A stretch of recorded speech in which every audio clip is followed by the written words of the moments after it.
Mets-le. Donc ce soir, on a le plaisir de recevoir Joachim Velokias. Il s'est déjà fait connaître par un livre publié il y a quelques années qui malheureusement est épuisé, L'islamisation de la France. Ceux qui ont le courage, qu'ils regardent sur notre chaîne YouTube, la Russie, terre d'islam, point d'interrogation. Et posez-vous la question, la différence de comportement des musulmans, des Tatars en Russie, où ils sont fiers de la culture russe. Ils se déclarent russiens.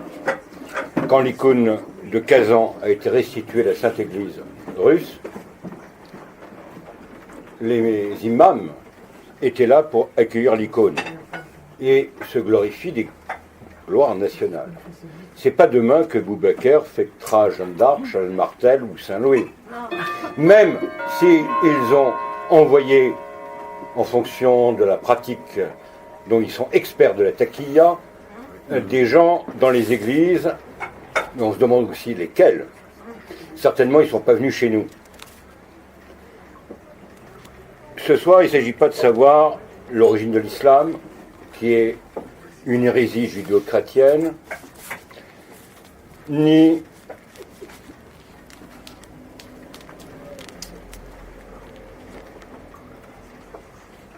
comment la France, malheureusement, est en train subrepticement de basculer.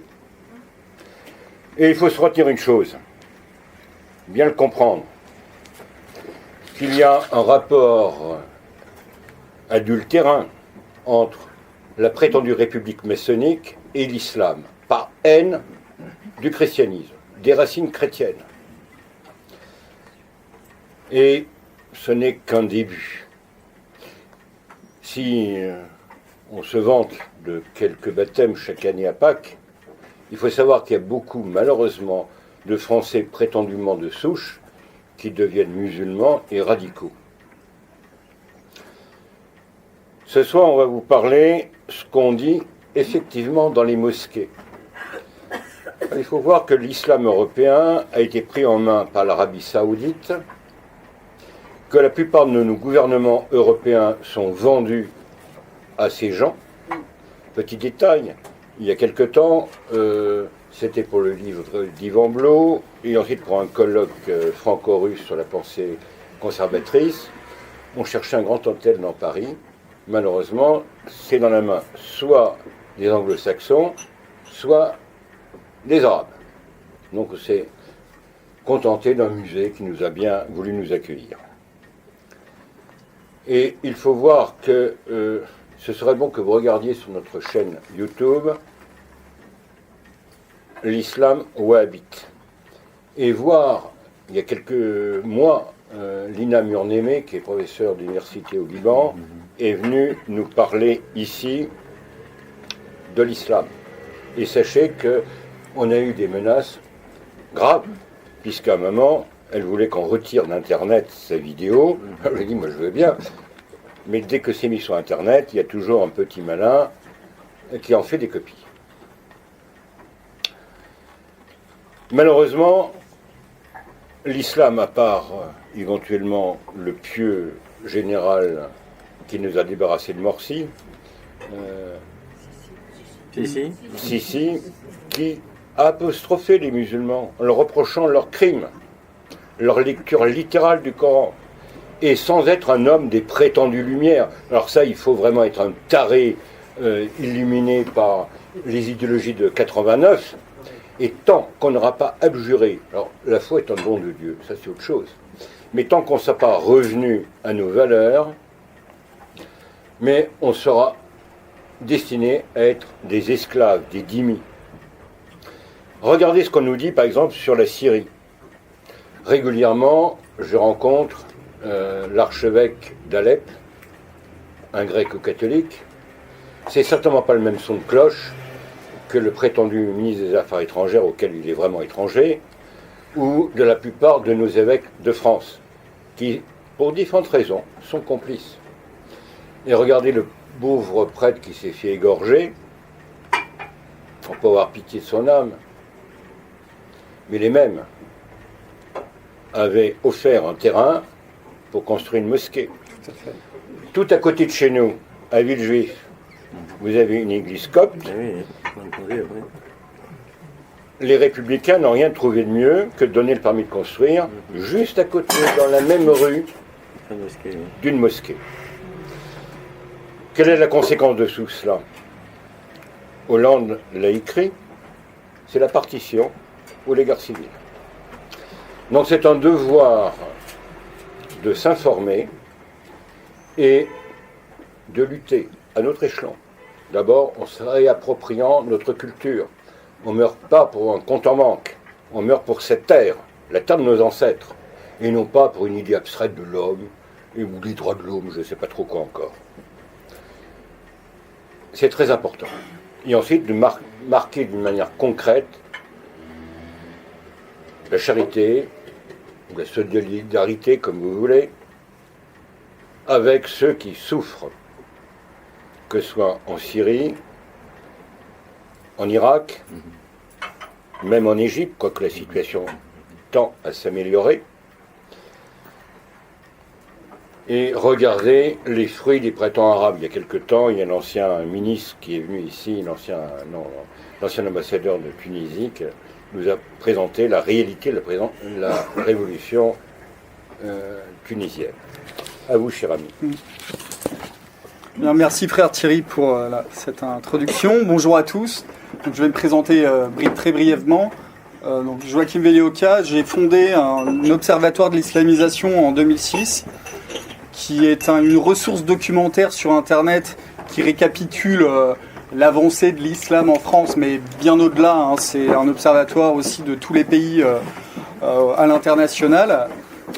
J'ai publié en 2006 un livre, L'islamisation de la France, qui essayait de faire une analyse globale de l'avancée de l'islam en France avec les différents courants, par tendance, la dynamique démographique également. Et déjà, parce que là, tous nos politiques sont en train de se réveiller en disant, on entend Malek Bouti ou d'autres dire, mais il y a eu une complaisance des élus locaux dans certaines villes qui ont, par électoralisme, favorisé les musulmans. Oui, moi je l'ai écrit déjà en 2006 avec un chapitre, et après j'en ai fait un livre, Ces maires qui courtisent l'islamisme, avec toutes les subventions à des associations culturelles, en passant par la loi de 1901, ils arrivent à financer pas mal d'associations musulmanes qui, comme par hasard, ont leurs locaux qui jouxtent les mosquées. Donc c'est aussi pour ça qu'ils avancent facilement, parce que déjà, depuis 2006, il y a une modification de tout ce qui était pour les baux amphithéotiques. Avant, on n'avait pas le droit de les mettre à disposition d'associations cultuelles. Ça a changé quand Sarkozy est arrivé au ministère de l'Intérieur. Donc les municipalités peuvent mettre à disposition des terrains pour des loyers symboliques, parfois 1 euro symbolique. Ce sont des baux de 99 ans. Et c'est vraiment une méthode qui s'est généralisée. Et du coup, les musulmans n'ont plus de terrain acheté pour édifier des mosquées. Il n'y a plus que le bâti, et ça a permis l'irruption de beaucoup de mosquées. Là, c'est un rythme d'une mosquée qui se construit toutes les 2 semaines ou qui ouvre. Donc, le dernier pointage du ministère de l'Intérieur, qui date de cet été, c'est 2600 lieux de culte musulmans. Alors, on dit lieux de culte, c'est-à-dire mosquées ou salles de prière. Aujourd'hui, donc, je viens vous présenter mon dernier ouvrage qui est paru le mois dernier, Mosquée radicale, ce qu'on y dit, ce qu'on y lit. Et c'est un travail qui recoupe un peu mes précédents ouvrages, mais étant donné que à chaque fois que vous savez que dans les médias, on essaye on est riche en euphémismes, mais on essaye de travestir la réalité, de rassurer les gens. Donc, il fallait vraiment apporter des preuves que ces mosquées étaient bel et bien problématiques et tenaient des discours contraires à nos valeurs, et plus que ça. Parfois, il y a des appels au meurtre, des appels à désobéir à la loi. Et comme par hasard, le livre est sorti en octobre-novembre, eh bien, il y a eu 4 mosquées, dont 3 figurent dans le livre, qui ont été fermées par le ministère de l'Intérieur au même moment de la sortie du livre, dont la mosquée d'Equevilly, qui a fait un recours aujourd'hui même au Conseil d'État pour tenter de rester ouverte, et dont je vais vous parler tout à l'heure. Alors, Mosquée radicale, oui, radical, c'est le mot à la mode. On parle de radicalisation.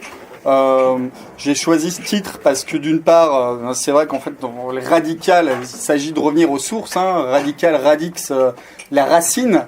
Donc en fait, ce sont des mosquées qui appliquent l'orthodoxie sunnite.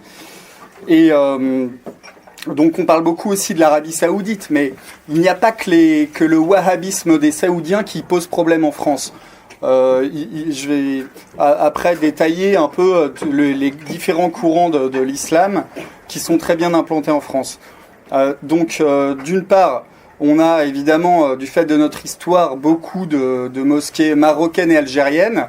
Alors, il y a 4 écoles juridiques dans l'islam sunnite, parce qu'évidemment, l'islam, vous le savez, c'est avant tout une loi, avec toute une jurisprudence.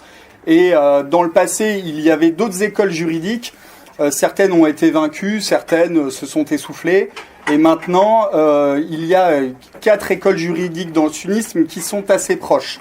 Le tronc commun est le même. Au-delà du Coran, évidemment, il y a la Sunna, dont tous les propos, les actes de Mahomet, le hadith. Je ne vais pas revenir là-dessus, mais pour rapidement, ces 4 écoles juridiques reconnaissent authentiques les mêmes hadiths entre elles. Elles sont d'accord entre elles. Sur les principales peines capitales, les 5 sanctions du sunnisme pour tout ce qui est crime, selon eux le crime, ils ont les mêmes. C'est-à-dire, si vous êtes un apostat, il n'y a pas de débat, c'est la peine de mort.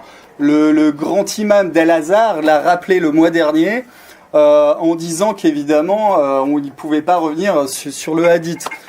Et ce même grand imam d'Al-Azhar qui a rencontré le pape, qui a fait des tournées européennes, il a un double discours qui est même dénoncé par un institut des droits de l'homme qui est basé au Caire, et qui dit mais vous avez un dialogue avec les autres civilisations qui est très sirupeux, très accommodant, alors qu'en interne, vos discours en arabe que vous tenez devant vos imams de l'université Al-Azhar, vous savez qu'ils forment des imams, eh bien, sont d'une toute autre teneur. Il a rappelé ce grand imam Al-Tayeb, j'insiste sur Al-Azhar parce que du temps de Nicolas Sarkozy, il avait envoyé Douste Blazy faire un partenariat avec Al-Azhar pour former les imams en France. Et ça nous est présenté comme le temple de l'islam modéré, on va dire. Évidemment, moi je récuse complètement cette notion d'islam modéré. Il y a des musulmans modérés, il y en a d'ailleurs beaucoup. Mais l'islam en tant que tel, tel qu'il est défini par ses savants officiels, ses juristes, n'est pas modéré dans le sens où que ça soit la liberté religieuse qui n'est pas admise.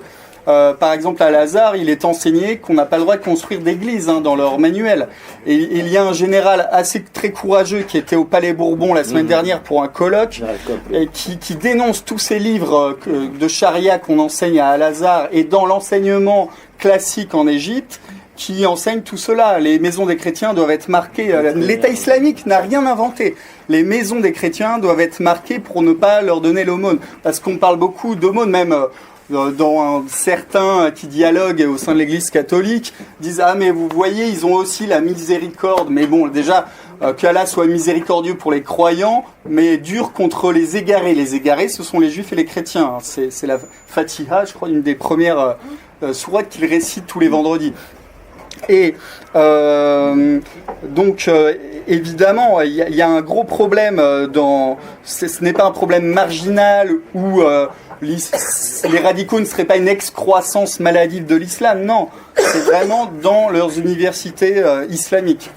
Et du coup, en France, nous, on a surtout des Marocains, des Algériens. Donc, c'est l'école malékite qui est très proche des Hanbalites saoudiens. Dans les livres qu'on peut acheter même à la FNAC, moi je me suis procuré la jurisprudence du Maroc officielle, donc fondée par Malik ibn Anas, l'imam Malik qui est très connu, qui a écrit un livre qui s'appelle Al-Muwatta, et dans ce livre qui est vraiment en vente dans toutes les librairies musulmanes, il est dit clairement que l'apostat doit être tué, que d'ailleurs les moines qui sortiraient de leur monastère doivent être tués également. Ça c'est en vente libre en France. Il est plein d'horreurs sur les captifs de guerre, c'est-à-dire l'esclavage en islam est tout à fait légal. Et dans ces traités de jurisprudence qui font toujours autorité, eh bien, les femmes des conquis peuvent être prises en prise de guerre et ensuite violer les femmes. Parce que Mahomet l'a fait lui-même. Mahomet, à la bataille de Khaybar, il prend la femme du chef musulman du village, Safia, et il la viole. Hein. Il n'y a pas d'autre mot, quoi. Voilà, donc nous avons en France la Grande Mosquée de Paris qui représente l'Algérie et qui n'est pas qu'une mosquée, qui est une fédération de mosquées algériennes. Il y a à peu près 700, ça c'est un chiffre que j'avais il y a quelques années, maintenant il doit y en avoir plus, 700 mosquées affiliées à l'Algérie, dont les imams sont souvent des fonctionnaires de l'Algérie. Alors, ils maîtrisent des grandes mosquées, hein, ils en gèrent des grandes. La mosquée de Paris, c'est juste une façade. Il n'y a personne qui va prier à la mosquée de Paris, ou quoi, très peu. Et par exemple, ça c'est un exemple parlant, je vais faire le lien avec l'actualité, François Fillon, quand il est venu, le premier ministre de l'histoire qui inaugure une mosquée à Argenteuil, la mosquée Ali Chan, et il s'avère que cette mosquée est algérienne. L'imam est fonctionnaire de l'Algérie. Et dans son discours, François Fillon, c'était en 2010, il a dit que c'était un modèle de l'islam de France, qu'il voulait créer l'islam de France, etc., etc. C'est du grand n'importe quoi. Il y avait le consul d'Algérie qui était là à l'inauguration. Et l'Algérie, c'est pas du tout un islam tranquille. Hein. Les missionnaires, alors ce sont plutôt les missionnaires évangélistes protestants, évidemment, parce que ce sont eux, aujourd'hui, qui font de l'évangélisation. Ils sont souvent arrêtés. Vous pouvez pas manger pendant le ramadan. Donc avoir même l'évêque d'Oran, j'ai oublié son nom, l'évêque d'Alger, il y a quelques années, il dénonçait le fait que les prêtres français ne pouvaient pas avoir de visa pour venir en Algérie. Alors qu'au contraire, il y a à peu près une centaine de visas pour des imams algériens qui viennent à chaque ramadan. Il faut savoir qu'à chaque période du ramadan, le Maroc et l'Algérie bénéficient de visas de séjour pour des imams qui puissent encadrer les diasporas en France. Voilà. Et donc cette mosquée d'Argenteuil, je vais m'y arrêter un peu parce que j'ai un chapitre dédié à cette mosquée d'Argenteuil. Et d'ailleurs, là, du coup, comme on sait que c'est François Fillon qui va représenter la droite courbe ou la droite molle, hein, suivant l'expression, eh bien, il faut savoir que cette mosquée, il y avait eu un reportage intéressant fait par La Croix. C'est très rare hein, que j'encense les reportages de La Croix, mais là, ils avaient bien travaillé. Ils avaient interviewé les imams de cette mosquée d'Argenteuil, et c'était une vidéo. Alors, on voyait tous les livres qu'ils présentaient, et dont les livres pour enfants. Il y a une collection qui s'appelle Arc-en-Ciel. Alors, ça sonne bien. Il y a des images, c'est joli. Moi, je les ai tous achetés du coup pour voir ce qu'enseignent ces livres. Il s'avère qu'on dit aux enfants attention, hein, les images sont interdites et les sculptures sont interdites. Parce que ça vient du hadith, des propos de Mahomet. Et donc, évidemment, ça pose problème. Et ils ont fait une sortie scolaire au musée du Louvre, mais c'est évidemment pas pour aller voir les statues grecques et les statues antiques et le département égyptien. Et non, ils sont allés voir juste le rayon des arts islamiques. Et aussi, donc, dans cette mosquée d'Argenteuil qui nous est présentée comme le parangon de l'islam de France modéré, etc. Donc il y avait déjà ces propos, du moins ces écrits de ce livre scolaire, et j'avais trouvé d'autres exemples. Ah oui, à un moment il y a un imam qui dit qu'il faut faire du sport entre nous, c'est-à-dire inscrire les enfants dans des clubs de sport, mais musulmans, surtout pas qu'ils fassent du sport, pour garder cet esprit communautariste. C'est un des imams qui a donné une conférence chez eux. Il y a eu aussi un imam frère musulman, Nourdin Aoussat, qui est un type qui est imam et qui fait des tournées de mosquées, qui défend mordicus les frères musulmans, et qui est venu en conférence dans cette mosquée. Donc bon, on peut se poser des questions quant à sa modération. Donc ça, voilà pour l'Algérie. Après, le Maroc. En fait, l'Algérie et le Maroc se livrent une concurrence forcenée pour le contrôle de l'islam en France. Et le Maroc gère un petit peu mieux son argent. Ils ont un plus de financement. Du coup, ils ont financé des énormes mosquées à Saint-Étienne et à Clermont-Ferrand. Des mosquées vraiment monumentales avec minarets, très bien décorées, etc. Alors là encore, hein, on nous dit mais oui, mais le Maroc c'est l'islam du juste milieu. Et d'ailleurs, ce sont ces politiques qui reprennent cette expression du juste milieu sans savoir d'où ça vient. Al-Wasat, en fait, ça veut dire simplement les malékites de cette école juridique se considèrent comme étant les meilleurs, donc étant dans le juste milieu. Et pour autant, les imams, l'islam enseigné au Maroc, donc c'est l'islam malékite qui n'est pas modéré. Et là, je vais prendre un exemple. C'est l'imam de Tomblaine, c'est une ville qui est à côté de Nancy, ça se touche. Alors cet imam est quand même le président du conseil régional du culte musulman pour la Lorraine. Il est membre du Rassemblement des musulmans de France. En fait, les Marocains, ils ont cette fédération et ils ont une autre fédération qui est de Mohamed Moussaoui, qui est maintenant le vice-président du Conseil français du culte musulman. Et d'ailleurs, ce type-là a un site internet qui s'appelle Le Juste Milieu en arabe. Et qu'est-ce qu'on trouve dans ces textes de jurisprudence? Il dit voilà, la sanction, les différentes sanctions en islam, des châtiments doivent être sont prévus pour. Il fait la liste. Alors évidemment, il y a les couples hors mariage, hein, l'adultère. Quand je dis évidemment, parce que chez eux c'est systématique, sont les coups de fouet. Lui il dit, le Coran dit qu'il faut flageller. Mais la Sunna précise bien qu'il faut les tuer. Et du coup, il n'y a pas de débat. Et celui qui nierait ces hadiths de la Sunna sort de l'islam. Il est hérétique. On ne peut pas être... Donc cet imam qui est pourtant très officiel, qui a été nommé d'ailleurs au Conseil des oulémas du Maroc et qui gère une des plus grosses mosquées de l'Est de la France et qui est intégré au CFCM, le type dit clairement que pour les couples adultères, voilà ce qui est prévu. Il dit même que le djihad est une forme d'adoration qui plaît beaucoup à Dieu. Et donc ça, c'est l'islam classique. Mais alors évidemment, il dit, en France, on n'a pas de gouverneur musulman, donc on ne peut pas appliquer nos lois. Mais il n'en demeure pas moins qu'il est d'accord pour tout ce contenu de la charia. Donc ça, c'est voilà, un exemple pour l'islam marocain. Les Marocains, c'est à peu près comme sur les 2600 mosquées, ils doivent en contrôler à peu près 600.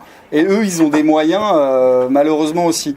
Donc, parce qu'on est trop focalisé sur les salafistes saoudiens, mais les autres courants de la sunnite posent problème. Après, ce qu'on appelle les salafistes ou salafites, après, les années passant, les mots changent, vous savez, quand vous prenez un dictionnaire français du début du XXe siècle, un islamite était simplement un fidèle de l'islam. Après, il y a eu cette tentative de faire une barrière entre islam et islamisme. Ça, c'est venu dans les années 80 avec Bruno Etienne qui s'occupait à Sciences Po du laboratoire là, du religieux et qui avait écrit dans l'islamisme radical, qui avait essayé de formuler une séparation, un mur hermétique entre l'islam et l'islamisme. Alors qu'en fait, il s'agit d'une même réalité, quoi. Et donc ces salafistes, ils se rattachent eux aux savants officiels de l'Arabie Saoudite. Je vais vous épargner tous leurs noms, mais ces gens-là, évidemment, eux aussi, ils interdisent les images, ils interdisent les sculptures. Ils sont évidemment pour le djihad parce que le wahhabisme, par son histoire, on a dû vous faire des conférences précédemment là-dessus, peut-être Yvan Blot. Le wahhabisme s'est construit sur une conquête territoriale. Donc dans l'ADN du wahhabisme, qui reprend d'ailleurs les conquêtes de Mahomet pour se justifier. Alors on nous dit, mais la plupart des salafistes sont tranquilles, ce sont des piétistes et des quiétistes. Ça c'est ce qu'on entend à longueur de journée, je l'ai même vu repris dans la documentation Bayard de l'église. Donc c'est vraiment... je m'inscris complètement en faux. Parce que, en fait, ils appellent la distinction les quiétistes, c'est pour tous ceux qui obéissent aux savants officiels de l'Arabie Saoudite. Alors certes, ces savants-là, ils n'enseignent pas, comme ils sont reconnus par l'État, ils vont pas dire allez vous inscrire chez Al-Qaïda, etc. C'est évident. Mais au final, ils ont exactement le même programme. Et d'ailleurs... On n'en parle pas beaucoup, mais en Syrie, les plus grosses brigades salafistes, Aram al-Sham, il y a plusieurs, le glaive de l'islam aussi, il y a plusieurs brigades, mais c'est même plus que des brigades, pardon, les militaires vont me reprendre, ce sont presque des divisions, plusieurs régiments ils sont salafistes payés par l'Arabie Saoudite et ils font le djihad en Syrie. Alors qu'on ne vienne pas nous dire que les salafistes d'Arabie Saoudite sont contre le djihad, c'est complètement faux. Et du coup, il y a les salafistes takfiristes qui ont l'excommunication assez facile, hein, qui traitent tout le monde d'hérétique. Et ce qu'on a en France, c'est surtout donc un salafisme pur de gens qui sont connectés chez les savants saoudiens, qui les invitent en France, où maintenant, c'est un peu plus surveillé, ils font des vidéoconférences. Ils ont 120 mosquées aujourd'hui. Et il y a une dynamique. Là, j'ai eu en main une note du service central du renseignement intérieur qui date de juin. Leur nombre a connu une progression entre 2010 et 2016 de plus 170%. Alors, certes, ils partaient de pas grand-chose, donc c'est pour ça que ce chiffre est énorme. Mais on arrive à 120 mosquées et ils essayent d'en contrôler. Ils sont en passe d'en prendre 30 autres. Parce que soit ils en construisent, soit ils rentrent dans les conseils d'administration des associations, ils essayent d'évincer les anciens pour imposer cet islam-là. Et il y a aussi une tendance qui pose un gros problème, dont on ne parle pas, dont les journalistes ne parlent pas, ce sont les tabligis.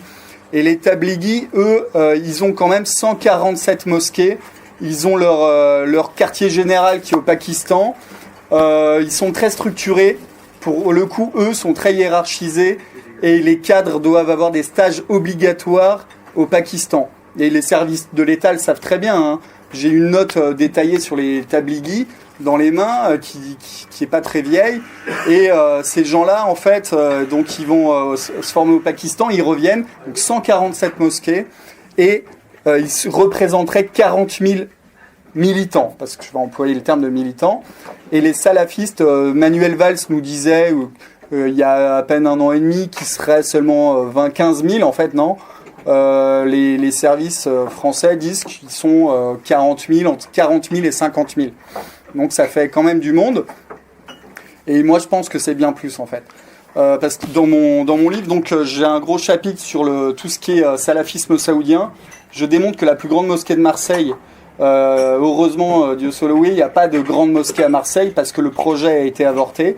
Mais la plus grande, qui s'appelle Isla, que je ne dise pas de bêtises, c'est une mosquée qui diffuse le salafisme. Et d'ailleurs, ils sont assez œcuméniques, eux. Ils peuvent inviter Annie Ramadan faire la prière dans le gymnase de la ville, qui est lui un frère musulman. Voilà. Donc, et après, les frères musulmans, c'est un énorme problème. Alors eux, ils sont trans-écoles, c'est-à-dire que ils n'ont pas choisi une école juridique du sunnisme. Ils essayent de mettre tout le monde d'accord et ça leur permet évidemment de recruter un peu partout. Du coup, les frères musulmans, vous en avez des Marocains, des Turcs. Le président turc actuel est très proche des frères musulmans. D'ailleurs, il avait accueilli le président Morsi, il avait accueilli les chefs du Hamas. Haniyeh, il l'avait accueilli en Turquie. Il faut savoir que le Hamas, c'est la branche officielle des frères musulmans en Palestine. Donc le Hamas, vous suivez l'actualité, ils ont encore piégé des bus, mis des bombes dans des bus il y a quelques mois. Ce sont des gens infréquentables. Et il y a des exemples, des témoignages concrets de taxes prélevées chez les chrétiens qui sont en Palestine par le Hamas. Donc voilà. Et le Hamas est vraiment considéré comme un modèle à suivre pour nombre d'imams des frères musulmans, pour tous ses fidèles. Et souvent, donc l'UOIF, l'Union des organisations islamiques de France, c'est la branche des frères musulmans en France. Il ne faut pas dire proche, ils disent eux-mêmes. J'ai des cités de leurs dirigeants dans ce livre, parce que j'ai une annexe spéciale sur l'UOIF dans ces mères qui courtisent l'islamisme. Ils me disent clairement, nous ne sommes pas les frères musulmans, mais nous sommes des frères musulmans. Vous voyez un peu la nuance, quoi. Donc évidemment, ils font partie de cette confrérie islamiste née au début du XXe siècle, qui a un programme très clair. Alors eux, ce sont vraiment des puritains. Le fondateur Hassan al-Banna voulait même interdire le théâtre, fermer les cinémas, interdire les nightclubs, etc. Et eux, ils ont une vision de vraiment califat. Il faut restaurer le califat. Et d'ailleurs, le Premier ministre Djebali de Tunisie, qui maintenant il ne l'est plus parce que il y a eu des remaniements en Tunisie ces dernières années, mais il avait dit qu'il se préparait pour le 6e califat. Je ne veux pas dire de bêtises, mais il voulait recréer un califat et c'était paru dans la presse. Et du coup, eux, ils recrutent vraiment beaucoup, ils sont très bien structurés, ils ont des moyens. Tous les ans, depuis 30 ans, à Pâques, et oui, ils le font exprès, à Pâques, ils font leur grand congrès annuel à Villepinte, au palais du Bourget, où il y a même des évêques comme Monseigneur Dubost qui vient à Pâques les voir, leur rendre visite, qui avait dit le Coran est notre constitution du temps de Sarkozy. En plus au culot, parce que Nicolas Sarkozy venait de les adouber, de les faire rentrer dans le Conseil français du culte musulman.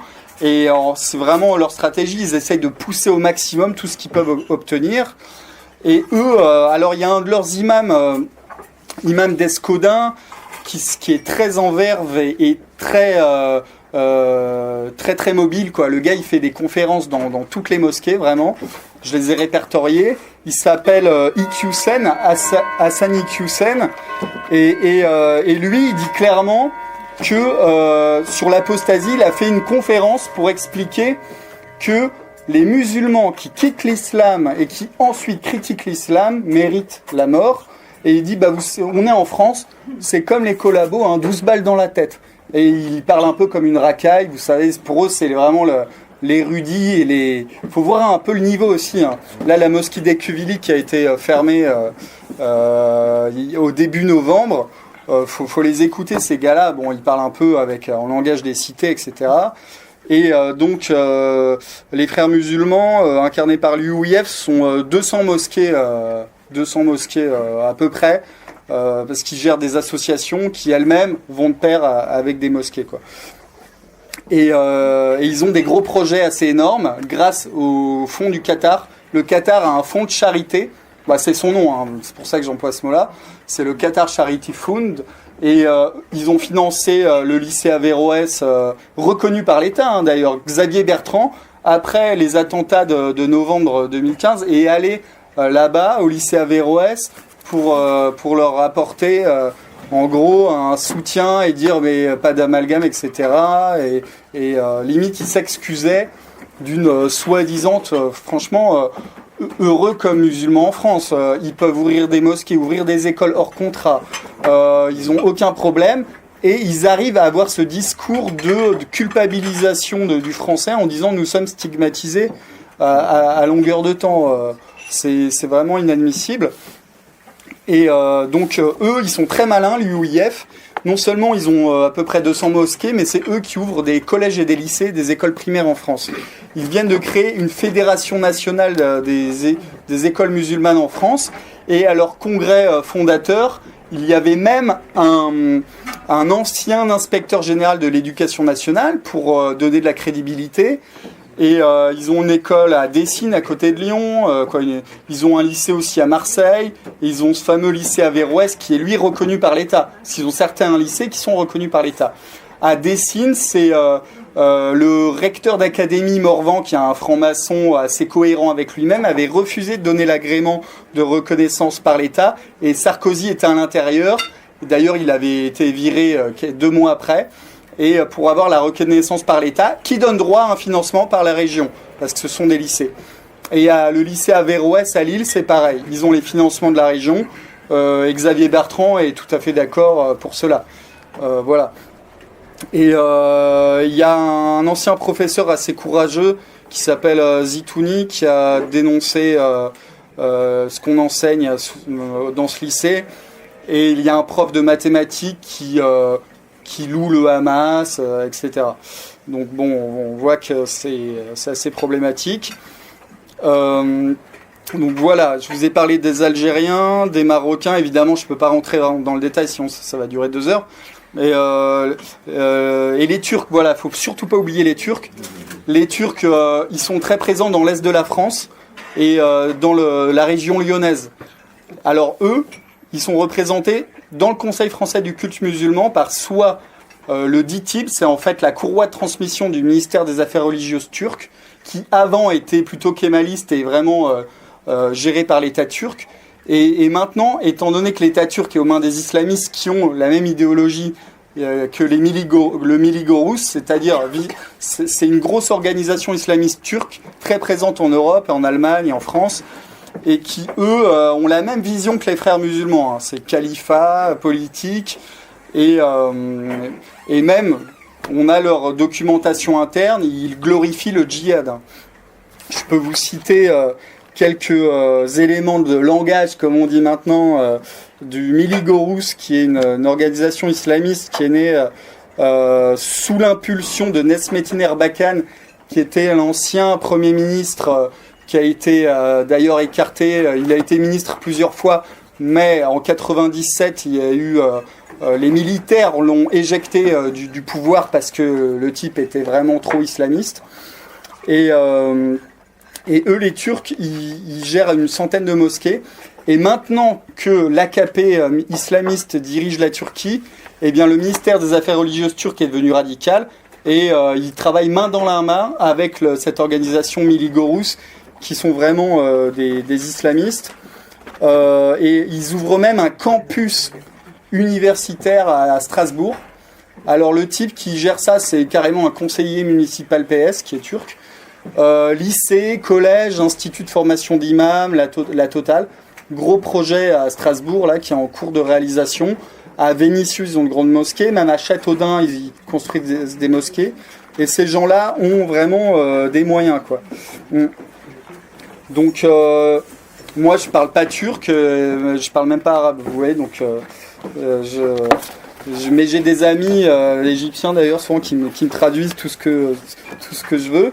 Mais sur Miligorous, il y a un livre important d'un sociologue turc qui est paru chez L'Harmattan. C'est pas loin d'ici, c'est pour ça que je le cite. Son livre s'appelle Le développement de l'islam politique en Turquie, Mustafa Pekoz. Et ce sociologue a révélé les documents internes du Miligorous. Et donc, il faut savoir que les militants qui fréquentent ces mosquées de cette organisation, on leur dit que là je les cite, chaque individu membre de Vision Nationale doit s'engager dans la guerre religieuse, le djihad, sur le chemin de Dieu. Pour que le djihad se réalise avec le bien l'existence, le membre, le militant, doit tout d'abord avoir son attention tout à Dieu et se conditionner de manière à être prêt à tout moment pour le djihad. Ça va jusqu'au sacrifice suprême, parce que le point numéro 11 de ce document, tout combattant de l'organisation Vision Nationale, donc c'est la traduction française, doit se préparer à se sacrifier sur le chemin de Dieu, car la cause réclame ces choses les plus précieuses. Et on peut mettre ça en parallèle avec Erdogan, dont les discours il y a quelques années étaient assez radicaux. Erdogan disait dans les années 90, on ne peut pas être laïque et musulman à la fois. L'islam est un géant, les musulmans sont en train de se réveiller et préparez-vous. Mais c'est vraiment textuellement, c'est ce qu'il avait dit. Et en 2016, il a fait un discours dans son palais présidentiel néo-ottoman, grandiloquent, en disant, je cite, « Ne pensez même pas que la lutte commencée il y a 1400 ans entre la vérité, c'est-à-dire l'islam, et l'erreur, les autres croyances, est terminée. Ne pensez même pas que ceux qui ont mis un œil sur ces terres il y a 1000 ans ont renoncé à leurs ambitions. » Il parlait en fait des Balkans, là. « Ne pensez pas que ceux qui se placèrent aux Dardanelles, puis à travers l'Anatolie il y a 100 ans... » Ouais, il parlait des Occidentaux pour attiser la haine contre les Occidentaux. En fait, ils font des références en permanence à l'histoire, donc nous restons les croisés. Et pour eux, la guerre n'est pas finie, quoi. Et c'est en 2013 où le président turc avait fait un discours au Kosovo et il rappelait clairement la Turquie c'est le Kosovo et le Kosovo c'est la Turquie. Voilà, logique néo-ottomane du président Erdogan qui veut récupérer les terres qui avaient été foulées par l'Empire ottoman. Et j'ai eu l'occasion d'aller en Bosnie et il se trouve qu'à Mostar, on voit les plaques turques. La Turquie a financé telle mosquée, etc. Et par le biais aussi des universités, donc ce qu'ils font à Strasbourg, à Sarajevo, il y a une grande université turque. Les diplômes comme ça sont reconnus par la Turquie.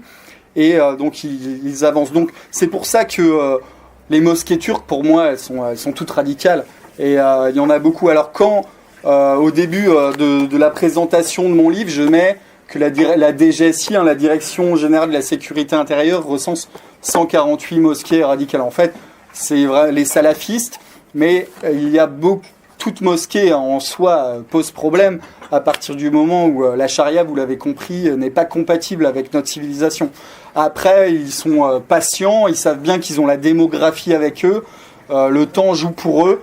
Vous parliez des conversions, frère Thierry, j'avais vu que ça c'était en 2006, hein. Alors maintenant c'est bien plus. À l'époque, l'intérieur parlait de 50 000 convertis, maintenant il y en a bien plus.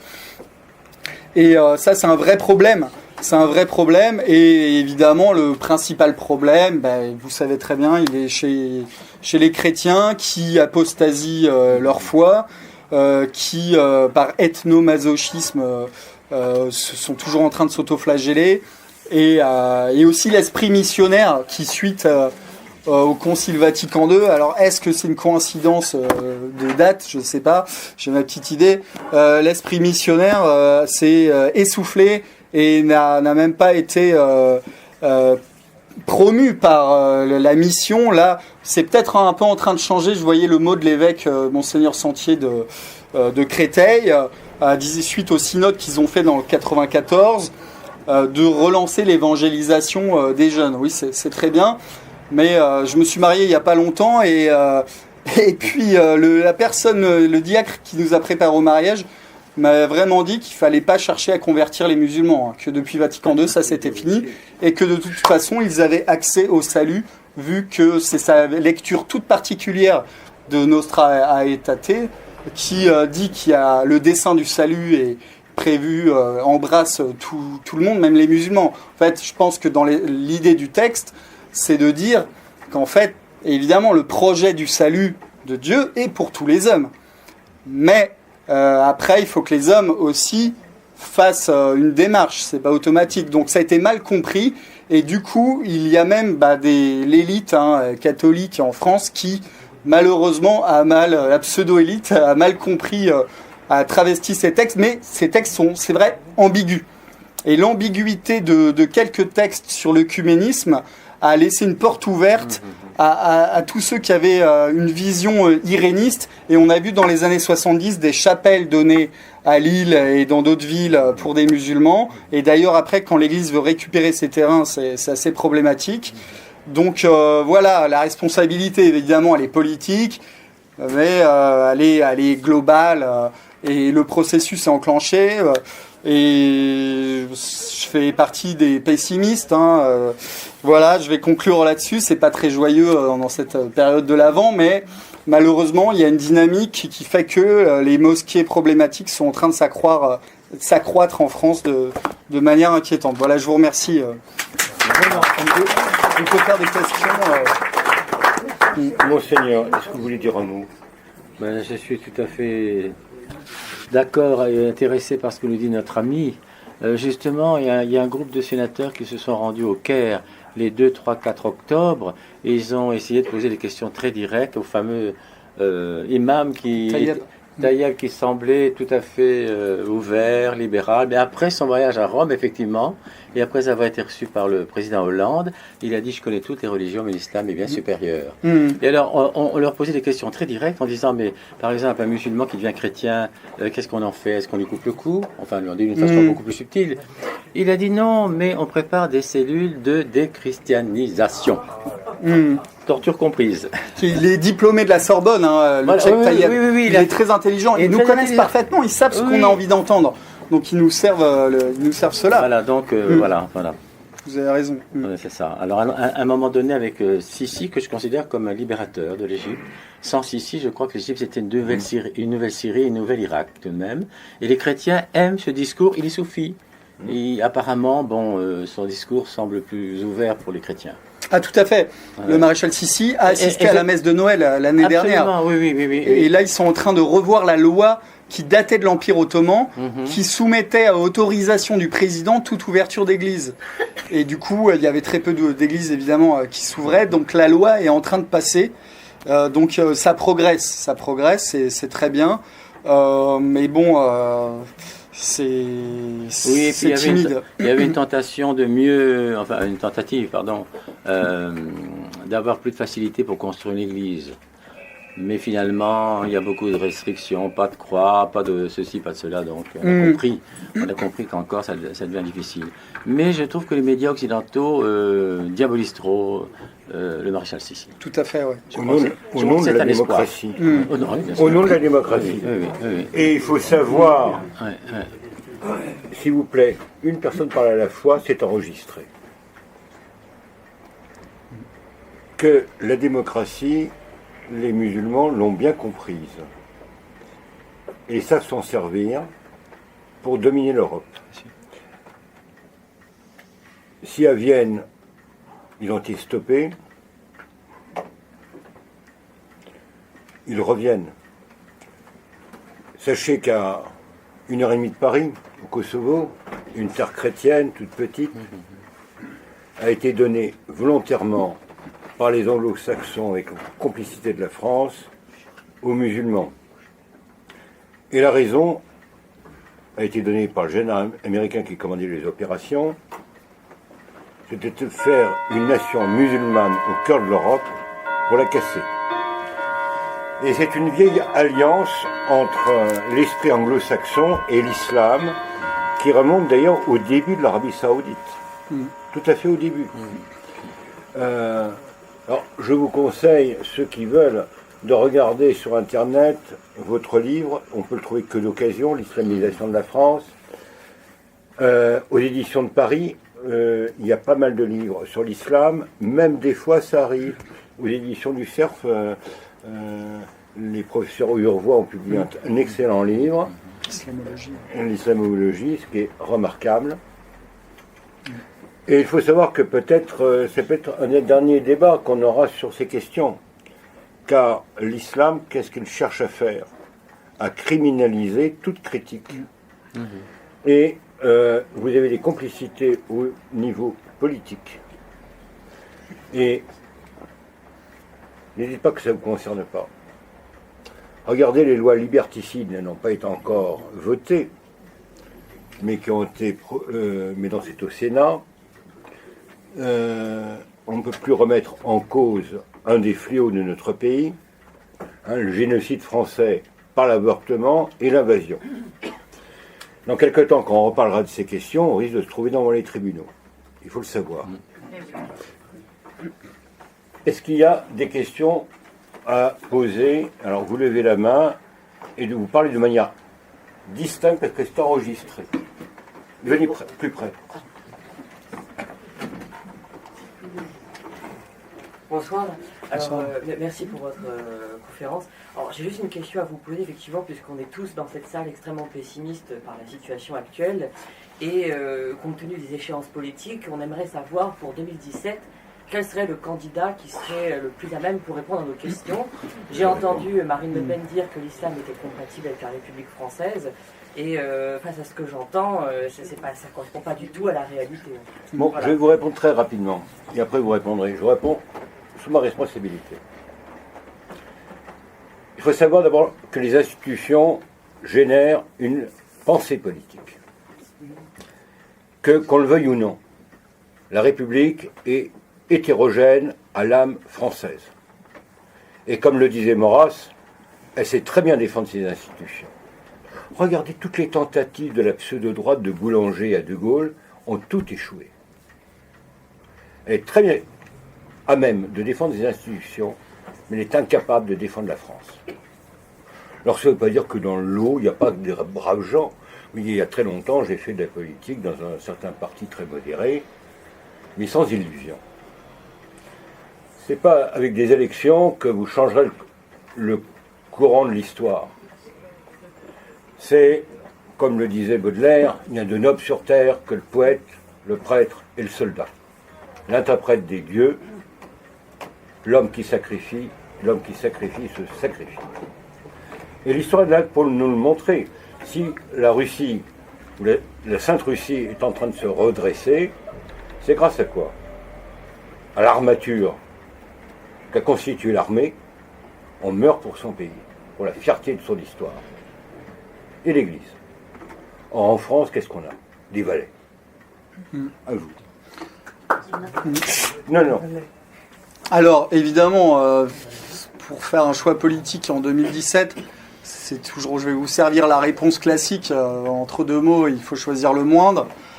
Alors certes, Marine Le Pen a déçu en disant que l'islam était compatible avec la République, etc. Localement, il y a des maires quand même qui essayent de freiner l'islamisation.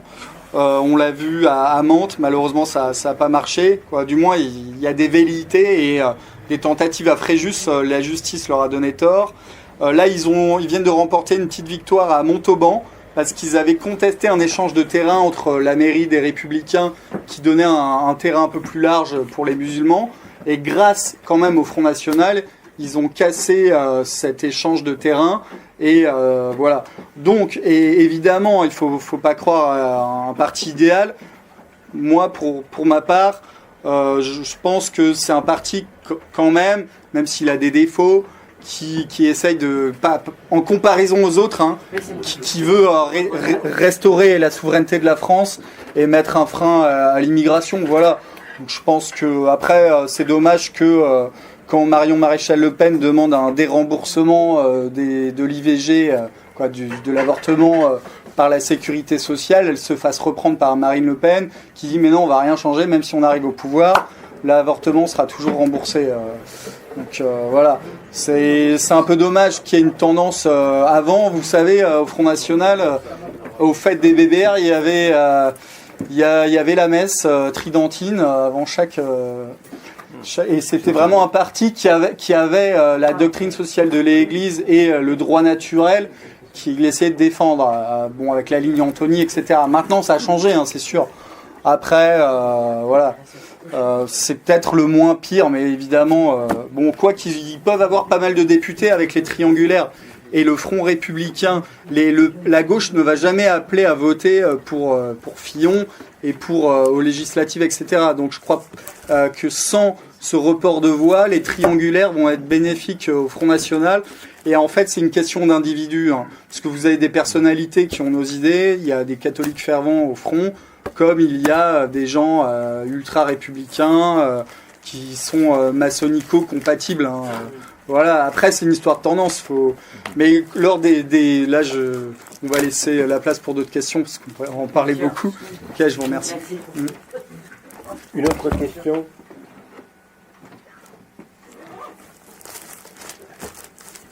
Oui.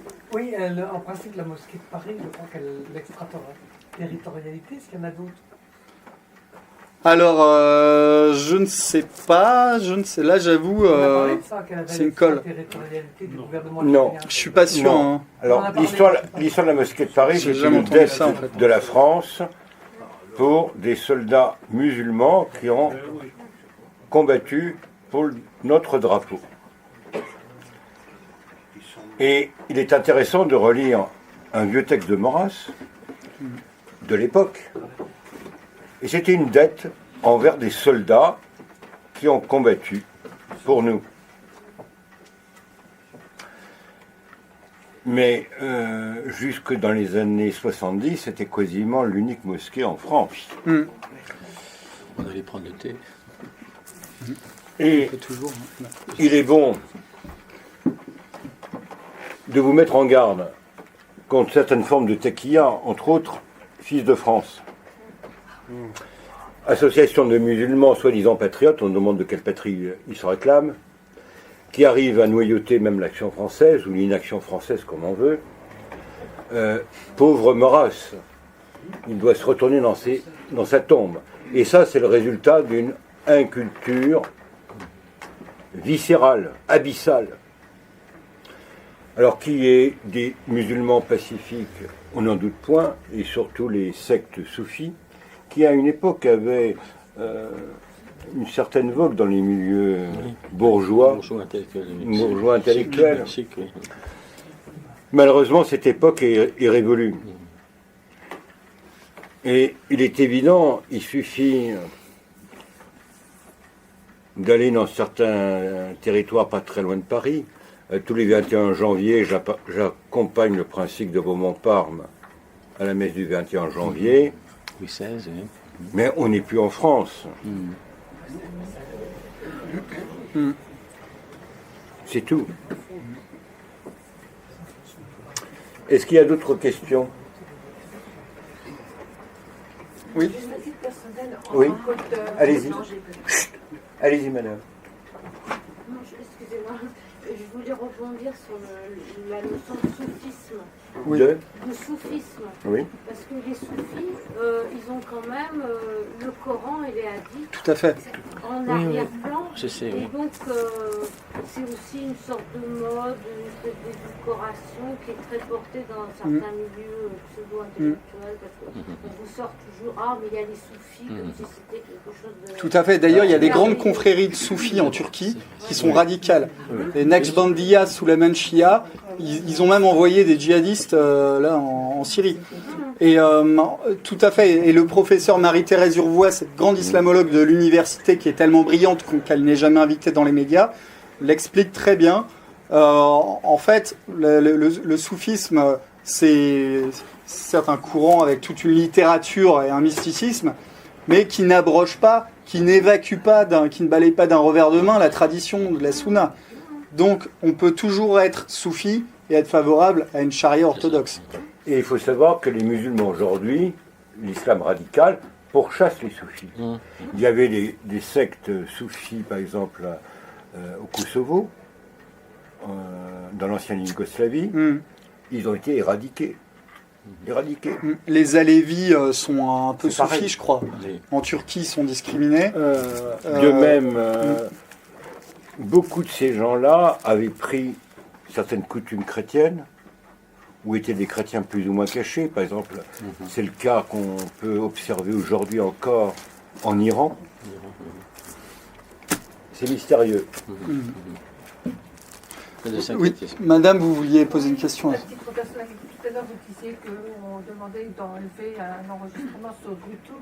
Vous, en tant qu'auteur, est-ce que vous vous sentez menacé de dénoncer tout ça? Personnellement, j'ai jamais eu de menaces.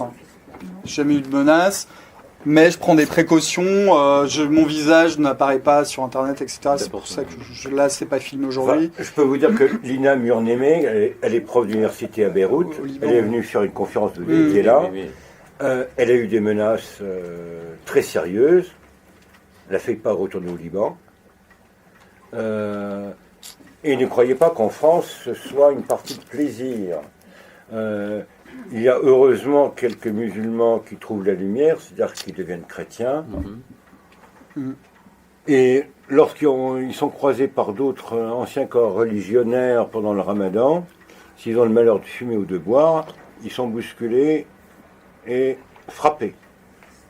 J'en connais un, d'ailleurs, qui a été baptisé autrefois, vous le connaissez, au Centre Saint-Paul. Bernard. Il était bousculé, donc il va voir les forces de l'ordre, lesquelles lui ont répondu, mais la France est un pays de liberté. Et voilà. Donc je lui ai dit, mais cher ami, si tu veux, je t'offre une calotte, tu le mets dans la poche, la prochaine fois que ça t'arrive, tu dis aux policiers qu'on t'a traité de sale juif. Alors tu verras qu'ils vont intervenir. C'est tout. Il faut savoir à qui on a affaire. Allez-y, mon colonel. Je suis un soldat de métier, et mon métier, ça a été justement de veiller sur la paix publique. Je vous ai écouté avec attention, c'est bien ce que vous dites. Il y a un danger musulman, il y a un paquet de monde, on va laisser dans le monde, paquet de monde qui trahissent pour faire la place aux musulmans qui veulent pourrir et nous faire tomber dans la patrie verte, comme ils disent.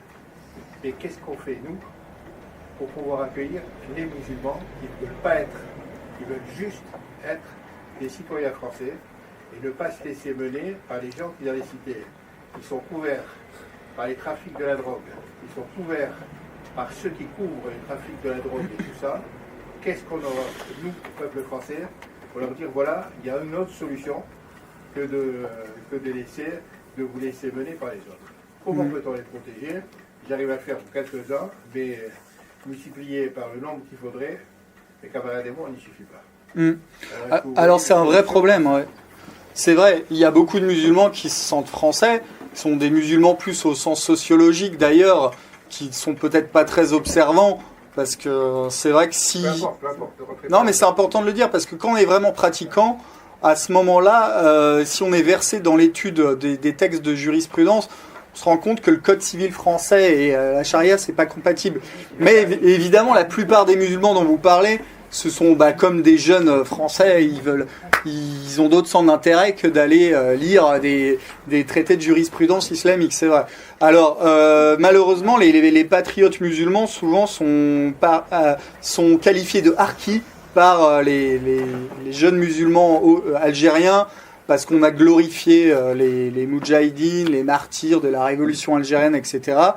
Et maintenant, l'expression pour des musulmans qui seraient trop bien assimilés, en fait, c'est de les traiter de harkis, etc. Alors, tant qu'on aura des l'UOIF qui sera reconnu officiellement par l'État et tant que ce sera les mouvements les plus fondamentalistes qui construiront des mosquées, etc., ce sera très dur pour ces jeunes de vivre tranquillement. Qu'est-ce qu'on peut faire, nous ? C'est pas les... Bah, Je sais que c'est dur. Non, c'est au niveau politique. Que peut-on faire, nous ? Si Montfermeil. on les rejette, si on les rejette, nécessairement, Non, mais... classique de la guerre révolutionnaire. Non, mais attention, hein, moi je parle pas de rejet des musulmans, moi je parle des organisations vraiment radicales et je vous présente le panorama de l'islam tel qu'il est pratiqué. Mais après, évidemment, la plupart des musulmans, ce sont des gens paisibles et il faut pas qu'ils tombent dans l'escarcelle justement de ces fonctionnaires de l'étranger, parce que les imams sont souvent des fonctionnaires turcs, marocains, algériens, empreints d'un certain nationalisme d'ailleurs. Et c'est ça le problème. Le problème, c'est la double nationalité déjà. Après, nous, à notre échelle, qu'est-ce qu'on peut faire ? Pas grand-chose. Je vois pas trop. On peut évidemment être sympa avec eux, leur tendre la main, etc. Voilà. Et après, de toute façon, s'ils sont insérés dans la société, s'ils ont des diplômes qui travaillent, ils peuvent vivre à la française sans aucun problème. Mais aucun souci. L'important, c'est de les sortir des cités et de les faire accueillir. Ah oui, pour ceux qui vivent vraiment dans les cités. C'est sûr qu'ils ont une pression par mimétisme et par pression sociale. Ils peuvent pas, c'est sûr qu'en période de Ramadan, ils vont peut-être pas manger devant tout le monde. Ouais. Montfermeil. Montfermeil, vous connaissez un peu Oui, mais les gens de la mosquée, non. Mais comment le maire gère ses problèmes? Je sais pas exactement. Il est très bien. Oui, l'école de la seconde chance. Ah oui. Il y a des initiatives locales. Frère Thierry parlait de l'école de la seconde chance à Montfermeil. Et c'est à développer. Je sais pas si vous connaissez, il y a même eu, je crois, un documentaire la semaine dernière à la télé. Et le gérant de cette école, j'ai pu l'écouter sur Courtoisie il y a quelques mois, et il a un très bon discours. Eux, ils font lever du drapeau le matin, et ils considèrent vraiment l'enfant comme une personne responsable avec qui ils poussent vraiment à la fierté de l'apprentissage. Et il y a une vraie reconnaissance quand l'enfant fournit un effort. Et toute sa démarche éducative est vraiment très bien. C'est soutenu par la Fondation pour l'école aussi. Et ils ont ouvert, je crois, une autre antenne. Et ce genre d'initiative, c'est super. Parce qu'en plus, ils parlent leur but, c'est l'instruction et aussi les faire aimer les valeurs de notre pays, etc. Et ils ne sont pas dans une démarche qui serait peut-être contre-productive de tout de suite essayer de les convertir. Parce que bon, c'est sûr, faut les amener petit à petit à aimer la France. Et par l'amour de la France, après ils viendront naturellement au christianisme, parce que en visitant nos villes, notre patrimoine, ils y viendront. Par la culture. Par la culture, absolument. Vous voyez, j'ai comme élève en cours particulier une petite gamine Kabyle qui est en primaire. Son père, qui a un amour immodéré de la France et de sa culture, m'a demandé en primaire lui donner des cours de latin. Je voudrais bien voir combien il y a de tradis ou de pseudo-tradis qui font l'effort d'apprendre le latin, ou si ce sont le rite oriental, le grec ou le slavon, pour avoir accès aux textes sacrés. Posez-vous la question. Le combat est avant tout culturel. Et il faut bien voir que l'histoire telle qu'elle est racontée dans nos écoles, mais on a honte d'envoyer ces manuels à l'étranger. On en a honte. On le fait plus. Donc, vous voyez, ce cercle a été construit un petit peu sur le modèle de ce qui s'est passé en Union soviétique avant la chute du mur. Il y a eu des universités clandestines, des fois tenues par des gens du KGB ou des Comossols. J'ai connu la fondatrice. Ils se réunissaient le soir pour lire des poèmes, évoquer l'histoire russe, la spiritualité russe. Et quand le mur est tombé, ils ont été opérationnels. Donc il y a un examen de conscience à faire. Le père de Foucault, agnostique, débauché, tout ce qu'on veut, quand il a vu la piété des musulmans, ça l'a ramené à ses propres racines. Et on pourrait dire que l'islam est à la fois un châtiment de nos peuples apostats et peut-être aussi un stimulant pour revenir à nos racines. Ou alors on disparaîtra. Il ne faut pas se faire d'illusions. A-t-il d'autres questions? Allez-y. Je reviens sur la question de propriété des mosquées. Il y a des bruits qui courent, qu'il y a des projets de transfert de propriété. Je ne sais pas si c'est vrai, si c'est fondé. Mais si des municipalités cèdent la propriété d'une mosquée à un État algérien ou marocain, est-ce que ça entraîne, d'abord est-ce que c'est vraisemblable, deuxièmement est-ce que ça entraîne un transfert de souveraineté? Non. Non mais j'ai pas entendu ça. Franchement, pour étudier la question, il n'y a pas eu de cession de terrain des États étrangers. Hein. Non, c'est pas ça. Ce qui se fait, c'est juste le terrain reste à la ville. Et après, il y a un bail avec un prix sympathique, pas très élevé, pour leur permettre de construire une mosquée. Alors parfois, quand c'est attaqué au tribunal administratif, ils relèvent le niveau des loyers parce qu'il est trop bas. Mais des cessions vraiment, des dons comme ça, moi je connais pas. De Paris, à qui elle appartient? À la France. Il y a une association des lieux saints et des habous de l'islam, ce qui est une association algérienne et qui... les murs, si quelqu'un a des infos, les murs, je sais pas, je sais que c'est géré par l'association. Il y a un projet de la ville de Paris, le vendent peut-être à l'Algérie, je sais pas. Peut-être, je suis pas au courant. Est-ce que ça Mais entraînera je devrais un le savoir. transfert de souveraineté? Juridiquement, ça paraît très difficile. Par contre, ce qui est beaucoup plus grave, non, ils ne jouissent pas de l'extériorité. Et jusqu'à présent, ces problèmes-là n'ont jamais été envisagés. Par contre, aller au Louvre. Et ça, la France s'est vendue. Vous avez plusieurs salles d'art islamique. J'ai mis art islamique. Vous n'avez pas au Louvre les rayons Moyen-Âge ou Renaissance, pas art chrétien. Posez-vous la question. Mais Christine Boudin l'avait dénoncé, ça. Oui. Autre question, oui. Une autre question quand même. Quand, mettons, finalement, une mosquée, disons, s'installe, moi j'ai toujours entendu parler que, mettons, finalement, l'emplacement, le bien, disons, il est terre d'islam. Tout à fait. Est-ce que c'est dans la tête? Oui, mais enfin...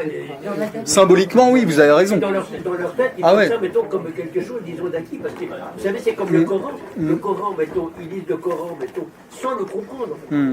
Ouais, vous avez tout à fait raison. C'est pour ça que là, à Clichy-la-Garenne, il y a un terrain sur lequel il y a la mosquée qui appartient à la ville. Et la ville veut faire une médiathèque. Et donc la ville, c'est la fin du bail, ils ont récupéré leur terrain. Et les musulmans, pour eux, c'est inconcevable. Donc ils vont prier dans la rue, ils mettent la pression maximale au maire. Mais vous avez raison, pour eux, un terrain qui a été une mosquée, c'est une terre d'islam. Et c'est pour ça que le fondateur des frères musulmans, Hassan al-Banna, disait: nous allons reconquérir la Sicile, l'Italie et l'Andalousie qui ont été des terres. Partout là où la bannière de l'islam a flotté, il faut récupérer ces territoires. Ça, c'est vraiment les textes de Hassan al-Banna. D'ailleurs, j'ai j'ai mon livre là sur les frères musulmans. J'ai tous les écrits d'Al-Banna. C'est un côté grave. Tout à fait. Et j'ai entendu, j'ai pas lu le hadith, mais en fait, du haut du minaret, tout le champ de vision qu'embrasse, c'est une terre d'islam. C'est pour ça, mettons, quand il y a les divises religieux chrétiens, mettons, vous avez dans la construction, ils se débrouillent toujours mettons, en hauteur supérieure. Mettons, Ah, tout à fait. Et d'ailleurs, à Beyrouth, là, ils ont construit une nouvelle cathédrale et ils ont révisé la hauteur du clocher pour pas que ça soit plus haut que le minaret, le minaret saoudien là qui a été construit. Ouais. J'allais souvent, moi, à la mosquée de Paris, très belle à main, très grande, magnifique. Donc, il y avait la journée des femmes et la journée des hommes. C'était pas dit, absolument pas. Bon, c'était très bien tenu, très grand, parfait. Et puis cette année, j'ai téléphoné pour savoir si ça avait changé, quelle était la journée des hommes. On m'a dit c'est fini. Maintenant, c'est que les femmes, uniquement. J'ai dit il y a la journée des hommes. Maintenant, c'est fini. Alors, ouais, j'ai une explication. Bon, je vais pousser un peu plus loin. Du moment qu'un homme, si vous voulez, c'est classique, sur une pierre où il y a donc, c'est même pas de l'hygiène, hein, ça n'a rien à voir avec l'hygiène, rien du tout, un homme ne peut pas venir derrière, ou une femme ne peut pas venir derrière. Donc on voit tout de suite déjà, à Paris, la mosquée de Paris, la ségrégation déjà qu'il y a, parce que ça, moi je suis plus une ségrégation. Ouais, après, j'avais une explication qui m'avait été donnée par, en fait, la mosquée de Paris, vous savez, c'est pas vraiment représentatif de l'islam tel qu'il est pratiqué, et c'est un lieu à la mode pour aller prendre le thé et au hammam. Et les homosexuels aimaient se retrouver au hammam de la mosquée de Paris. Et ça, non mais, blague à part, je crois qu'il y a eu des dérapages et tout, et c'est pour ça qu'ils ont interdit, ils ont serré la vis. Parce que c'est du grand n'importe quoi la mosquée de Paris, je sais pas. Mais c'est peut-être pour ça, je connais pas le.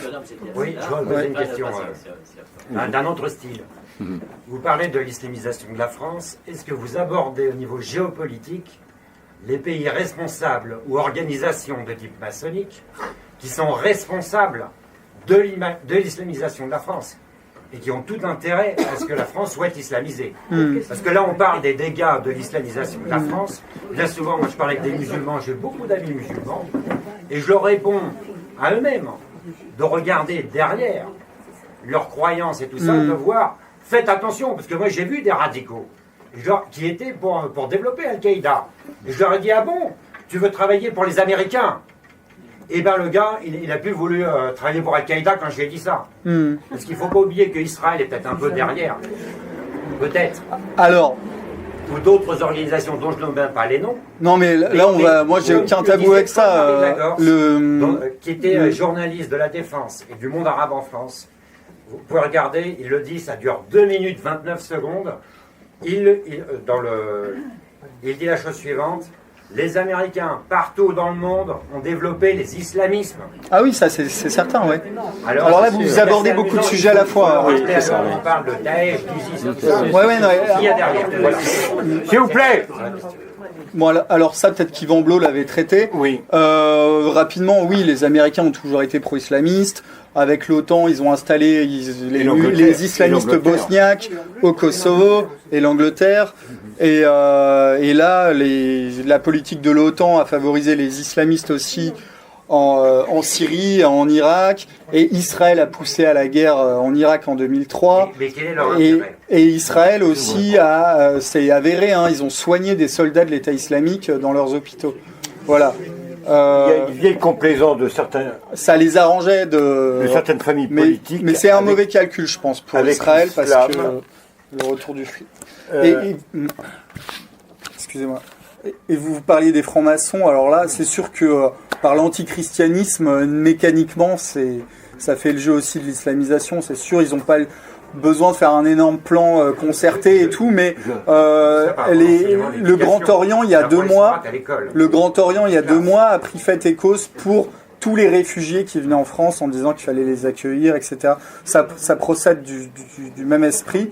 Et le Grand Orient n'a jamais émis la moindre critique ou fait un communiqué pour dire attention, l'islam est contraire à nos valeurs des droits de l'homme, etc.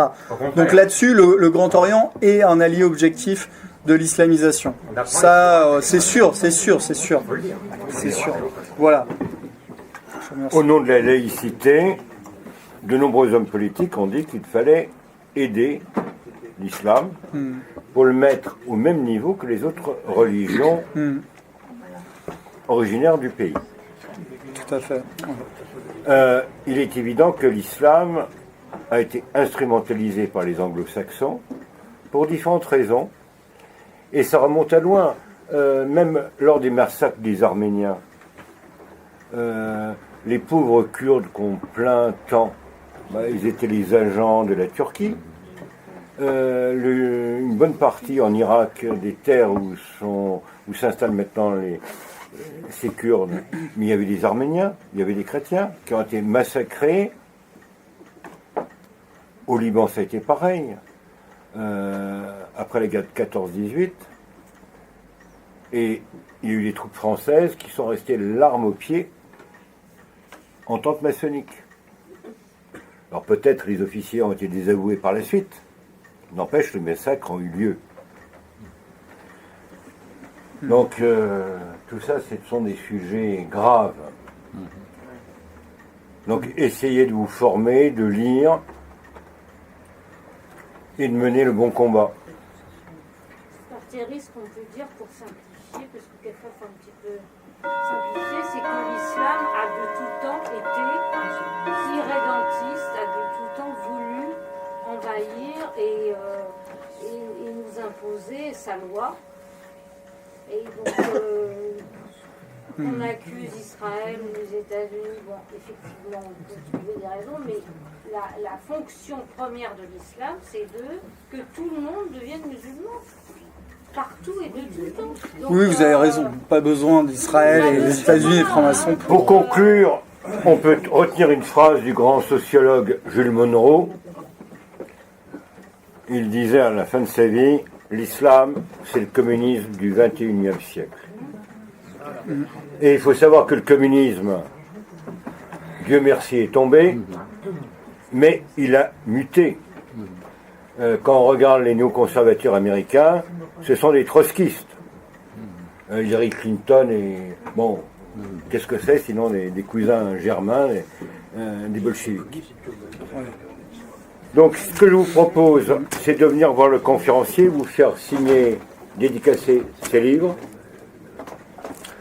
Et la semaine prochaine, ce sera à propos des mémoires du dernier aumônier général de l'armée russe sur la fin du tsarisme. Alors il ne s'agit pas, vous voyez, de faire une nostalgie de cimetière. Il s'agit de revisiter l'histoire et en tirer les leçons pour les combats de demain. Merci Fredson. Merci Fredson. Merci Fredson. Merci Fredson. Merci Fredson.